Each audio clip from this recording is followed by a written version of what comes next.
Hello team. இந்த வீடியோவில் Trump வந்துட்டு ரீசெண்டாக அறிவிச்சிருக்க டாரிஃப் நியூஸ் பற்றி தான் நம்ம டீட்டெயிலாக டிஸ்கஸ் பண்ண போகிறோம். எந்தெந்த செக்டார்ஸ் வந்துட்டு இதனால் அடியாக போகுது, நம்ம எந்த செக்டார்ஸை வந்துட்டு நம்ம கன்சிடர் பண்ணலாம் அப்படிங்கிறத பற்றி ஒரு சின்ன ஒரு வீடியோ தான் இது. முழுக்க முழுக்க வந்துட்டு இதை பற்றி மட்டும்தான் இருக்க போகுது. டீட்டெயில்டாக நம்ம தெரிஞ்சுக்கணும். ஏன்னா நம்ம இன்வெஸ்ட்மெண்ட்டுக்கு இது ஒரு முக்கியமான கீ ஃபேக்டராக அமையறதுக்கான வாய்ப்புகள் இருக்குது. ஸோ என்டையர் வீடியோவும் ரொம்ப யூஸ்ஃபுல்லாக இருக்கும். ஃபுல்லாக பாருங்கள்.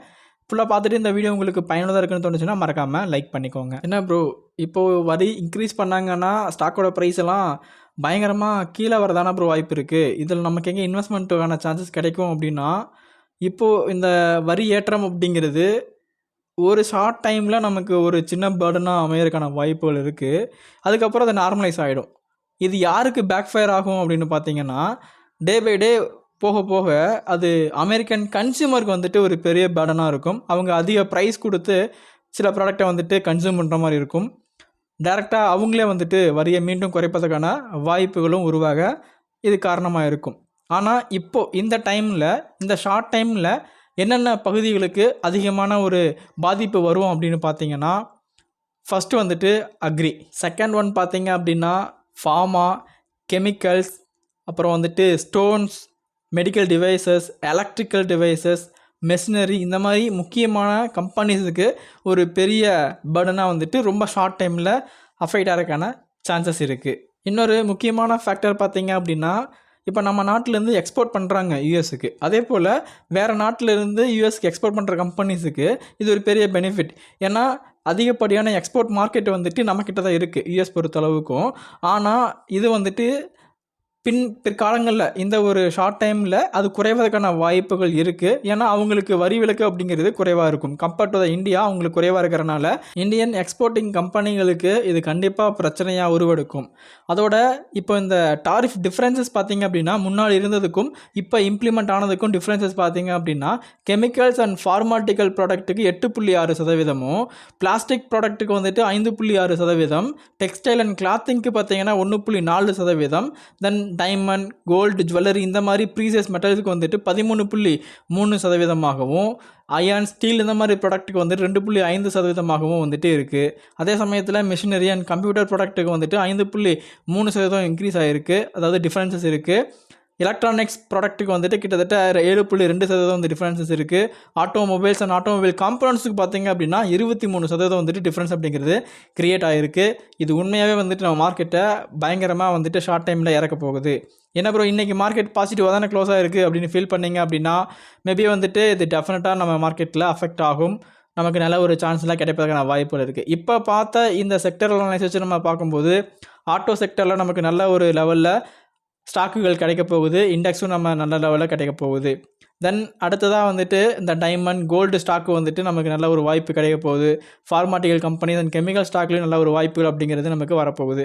ஆல்ரெடி மெட்டல் ஸ்டாக்கில் வந்துட்டு நியூஸ் அப்படிங்கிறது வந்துச்சு. பெருதளவில் மெட்டல் ஸ்டாக் வந்துட்டு ரியாக்ட் ஆகலை. ஏன்னா 2.5% தான் வந்து டிஃப்ரென்ஸ் இருக்கிறனால அது ஓவரால் பீரியடில் வந்துட்டு ரொம்பவும் ஒரு சாதாரணமாக மார்க்கான வாய்ப்புகள் இருக்குது. ஸோ இதெல்லாமே ஓகே தான். ஆனால் இதில் என்ன ஒரு பிரச்சனை க்ரியேட் ஆக போகுது அப்படின்னு பார்த்தீங்கன்னா, என்ன தான் இவங்க வந்துட்டு இந்தியாவுக்கு அகேன்ஸ்டாக இந்த மாதிரி வரிகளை விதித்தாலும், என்ன தான் வந்துட்டு அது நம்ம காம்படிட்டர் மார்க்கெட்டுக்கு வந்துட்டு அது ப்ளஸ்ஸாக அமைஞ்சாலும், இதில் பெருசாக வந்துட்டு பாதிப்படைய போகிறது யார் அப்படின்னா, நம்ம இந்தியன் மார்க்கெட் கண்டிப்பாக கிடையாது. நம்ம இந்தியா எக்ஸ்போர்ட் ஓனர்ஸ் கிடையாது. ஓகேங்களா?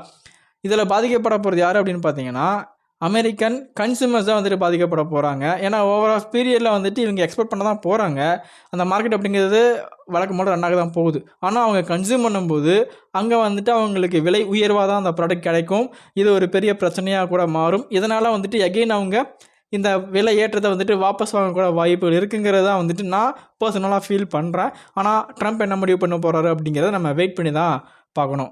இந்தியா எந்த அளவுக்கு அமெரிக்கன் மார்க்கெட்டை டிபெண்ட் பண்ணி இருக்காங்க அப்படின்னா, இப்போது சீ ஃபுட்டான இறால் இருக்குது பார்த்தீங்களா, இறாலோட ஏற்றுமதியில் 40% வந்துட்டு ஏற்றுமதியில் நம்ம அமெரிக்காவை நம்பி தான் இருக்கோம். ஓகேங்களா? அதே சமயத்தில் உணவுப் பொருட்கள், சர்க்கரை, கொக்கோ ப்ராடக்ட், இதெல்லாம் பார்த்திங்க அப்படின்னா பெரிதளவில் பாதிக்கப்படையும். ஏன்னா கிட்டத்தட்ட 24.99% வந்து டிஃப்ரென்சஸ் க்ரியேட் ஆகிருக்கு. ஆல்மோஸ்ட் 25%. ஏன்னா நம்ம ஏற்றுமதியில் வந்துட்டு $1.03 பில்லியன் வந்துட்டு அமெரிக்காவை டிபெண்ட் பண்ணி தான் இருக்கும். அதே போல் தானியங்கள், காய்கறிகள், பழங்கள், மசாலா பொருட்கள் அப்படிங்கிறது வந்துட்டு கிட்டத்தட்ட $1.91 பில்லியன் ஏற்றுமதி அப்படிங்கிறத நம்ம பண்ணிகிட்ருக்கோம் அமெரிக்காவுக்கு. இதோட டிஃப்ரென்சஸ் வந்துட்டு இப்போ 5.72% வந்துட்டு இன்க்ரீஸ் ஆகிருக்கு. அடுத்ததாக மில்க் எக்ஸ்போர்ட் பார்த்திங்க அப்படின்னா ரொம்ப ஒஸ்ட்டாக வந்துட்டு பாதிப்படைய போகுது.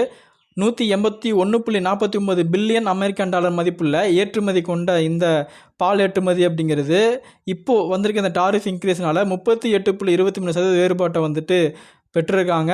இது கண்டிப்பாக ஒரு பெரிய இம்பேக்டை க்ரியேட் பண்ணும். பால் அப்படின்னா உங்களுக்கு தெரியும், இதுலேருந்து நெய், வெண்ணெய், இந்த மாதிரி ப்ராடக்ட், பால் பவுடர், ஸோ இதெல்லாமே வந்துட்டு ஒரு பெரிய இம்பேக்டை க்ரியேட் பண்ணும். இது சார்ந்த துறையிலும் வந்துட்டு பெரிய இம்பேக்ட் அப்படிங்கிறத மார்க்கெட்டில் க்ரியேட் பண்ண போகுது. இன்னும் இதர செக்டர்ஸில் பார்த்தீங்க அப்படின்னா சமையல் எண்ணெய்லாம் பார்த்தீங்கன்னா கிட்டத்தட்ட 199.75 பில்லியன் அமெரிக்கன் டாலர் வந்துட்டு மார்க்கெட்டில் இருக்குது ஏற்றுமதியில். இதில் 10.67% வந்துட்டு டிஃப்ரென்சஸ் க்ரியேட் ஆகிருக்கு. தென் ஆல்கஹால் பிவரேஜஸ் மார்க்கெட் பார்த்தீங்க அப்படின்னா ஏற்றுமதியில் 19.2 பில்லியன் அமெரிக்கன் டாலர்களை நம்பி இருக்குது. இதில் டிஃப்ரென்சஸ் க்ரியேட் ஆகிருக்குது பார்த்தீங்கன்னா 122% க்ரியேட் ஆகிருக்குங்க. நம்ம கூட வந்துட்டு 100% தான் வரி போட்டோம் இவங்களோட ஆட்டோமொபைல் செக்டருக்கு. இவங்க நமக்கு வந்துட்டு கிட்டத்தட்ட 120% வந்துட்டு வரி போட்டிருக்காங்க ஆல்கஹால் பிவரேஜஸ் ப்ராடக்ட்டுக்கு. அதே சமயத்தில் பார்த்தீங்கன்னா உயிருள்ள அனிமல்ஸ், தென் அனிமல் மீட்டெல்லாம் பார்த்தீங்க அப்படின்னா கிட்டத்தட்ட 10.3 பில்லியன் அமெரிக்கன் டாலர் ஏற்றுமதி அப்படிங்கிறது நம்பிட்டு இருக்கும். இதோட டிஃப்ரென்சஸ் வந்துட்டு 27% இன்க்ரீஸ் ஆகி கிரியேட் ஆகிருக்கு. இது எல்லாமே வந்துட்டு நம்ம இந்தியன் மார்க்கெட்டை பாதிப்படைய வைக்கும். இதில் தப்பிச்ச ஒரே ஒரு செக்டர் பார்த்தீங்க அப்படின்னா டொபாக்கோ பிஸ்னஸ் தாங்க. புகையிலை மற்றும் சிகரெட் ஏற்றுமதி பார்த்தீங்க அப்படின்னா பெருசாக பாதிப்படையலை. ஆக்சுவலாக வந்துட்டு குறைஞ்சிருக்கு. எந்தளவுக்கு குறைஞ்சிருக்குன்னா முன்னாடி 200% இருந்த வரி வந்துட்டு ட்ரம்ப் கொடுத்துருக்க அந்த நியூ வரி சலுகையில் கிட்டத்தட்ட 168% வந்துட்டு குறைஞ்சிருக்கு. இது ரிலேட்டடான பங்குகளுக்கு ஒரு பாசிட்டிவ் நியூஸாக அமைஞ்சிருக்கு. அடுத்ததாக இந்த டயர் ரிலேட்டடான பொருட்கள் பார்த்தீங்க அப்படின்னா 1.6 பில்லியன் அமெரிக்கன் டாலர்கள் வந்துட்டு நம்பி இருக்குது. இது வந்துட்டு டிஃப்ரென்சஸ் 7.76%. இப்போதைக்கு பார்த்ததுலேயே ஓரளவுக்கு ஆவரேஜான வேல்யூ வந்துட்டு இந்த ப்ராடக்ட்டுக்கு தான் இருக்குது. இதை வந்துட்டு கொஞ்சம் சிறிதளவுக்கு பாதிப்படைப்பதற்கான வாய்ப்புகள் இருக்குது. தென் அடுத்ததாக வந்துட்டு பேப்பர் ரிலேட்டடான மரப்பொருட்கள் ரிலேட்டடாக வந்துட்டு கிட்டத்தட்ட 969.65 பில்லியன் அமெரிக்கன் டாலருக்கு வந்துட்டு நம்பியிருக்கோம். இதோட டிஃப்ரென்சஸ் பார்த்தீங்கன்னா 7.77% வந்துட்டு விதிச்சிருக்காங்க. இது எல்லாமே வந்துட்டு நம்ம இந்தியன் மார்க்கெட்டை லைட்டாக பாதிப்படைய வைக்கும். லாஸ்ட்டாக பார்த்தா ஒரு 3 செக்டர் தான் வந்துட்டு ஓரளவுக்கு ஸ்டெபிலைஸ் ஆகிறதுக்கான வாய்ப்புகள் இருக்குது. ஓகேங்களா? ஸோ ஓவராலாக நம்ம பார்க்கும்போது நம்ம அமெரிக்காவை எந்த அளவுக்கு டிபெண்ட் பண்ணியிருக்கோம் அப்படிங்கிறது உங்களுக்கு புரிஞ்சிருக்கும். ஸோ இது வந்துட்டு நம்ம நாட்டை பொறுத்தளவுக்கும் ஒரு ஷார்ட் டைமில் ஒரு 2 குவார்ட்டர்ஸாக ரிசல்ட் அடிவாங்கம்மா, அவ்வளோதான். ஆனால் மார்க்கெட் வந்துட்டு அவங்க கண்ணோட்டத்தில், அதாவது அவங்களோட பாயிண்ட் ஆஃப் வியூவில் பார்த்தீங்க அப்படின்னா பெரிய ஒரு இம்பேக்டை க்ரியேட் பண்ணும். அந்த இம்பேக்ட் வந்துட்டு நம்ம நாட்டுக்கும் வந்துட்டு சாதகமாக முடிய வாய்ப்பு இருக்குது, அவங்க நாட்டுக்கும் வந்துட்டு அது சாதகமாக முடிய வாய்ப்பு இருக்குது. ஏன் அப்படின்னா இப்போ இந்தியன் ப்ராடக்ட்டுக்கு மட்டும்தான் இந்தளவுக்கு வரி விதிச்சிருக்காங்க. அப்போ இந்தியன் ப்ராடக்டோட ப்ரைஸ் வந்துட்டு கண்டிப்பாக அங்கே அதிகமாக சான்சஸ் இருக்குது. ஸோ இதனால் வந்துட்டு நம்ம இந்தியனோட காம்படிட்டர்ஸ்க்கு வந்துட்டு ஒரு பெரிய பெனிஃபிட் அமையும்.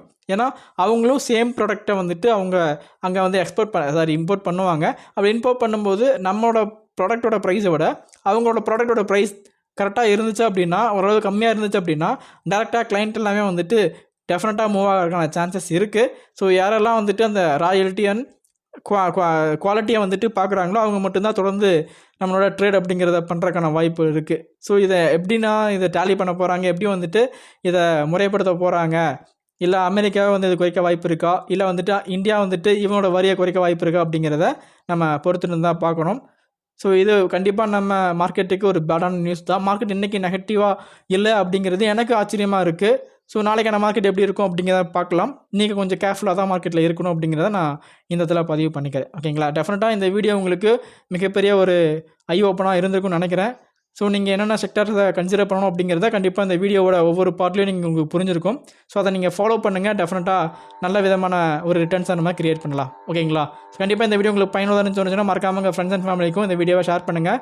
மறக்காமல் லைக் பண்ணிக்கோங்க. மீண்டும் இன்ட்ரெஸ்டிங்கான வீடியோ பார்க்கலாம். நன்றி.